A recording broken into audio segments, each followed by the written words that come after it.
Ambon incar juara umum Laski tingkat Provinsi Maluku.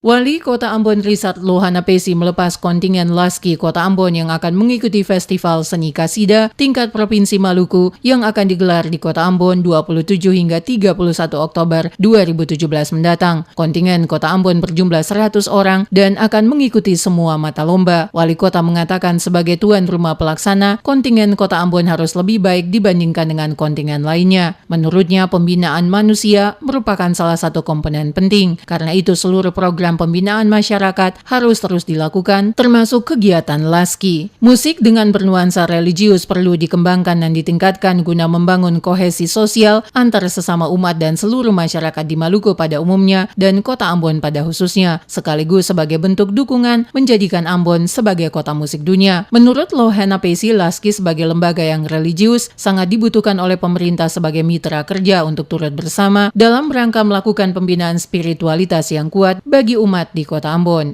Di tempat yang sama, Ketua Laski Kota Ambon Iva Syarif mengatakan kontingen Ambon seluruhnya berjumlah 100 orang dan mereka telah disiapkan untuk mengikuti semua mata lomba. Menurutnya, Dewan Pimpinan Daerah DPD Laski Kota Ambon memasang target tinggi yakni juara umum, dan untuk mencapai target juara umum itu Laski Kota Ambon telah melakukan persiapan dan latihan. Iva Syarif mengatakan demi mengejar target tinggi tersebut, Laski Kota Ambon secara terbuka menggelar audisi untuk menjaring khalifah-khalifah terbaik mulai dari perseorangan, grup maupun klasik laki-laki dan perempuan. Ambon mengikuti perlombaan Laski tingkat provinsi, kami targetkan untuk meraih juara umum. Itu target yang paling penting dari kami.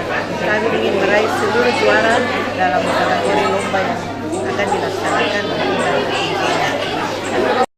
Sejumlah kategori yang akan diperlombakan dalam Laski tingkat provinsi yakni kategori solis usia anak-anak sampai dewasa, kategori klasik remaja putra dan putri, kategori klasik dewasa, dan kategori kolaborasi. Ia optimis Kota Ambon akan menyapu bersih semua gelar juara di semua kategori yang dilombakan. Dari semua mata lomba yang paling bergengsi ada pada kategori kolaborasi, mengingat tahun sebelumnya Kota Ambon berhasil menjadi juara pada kategori tersebut.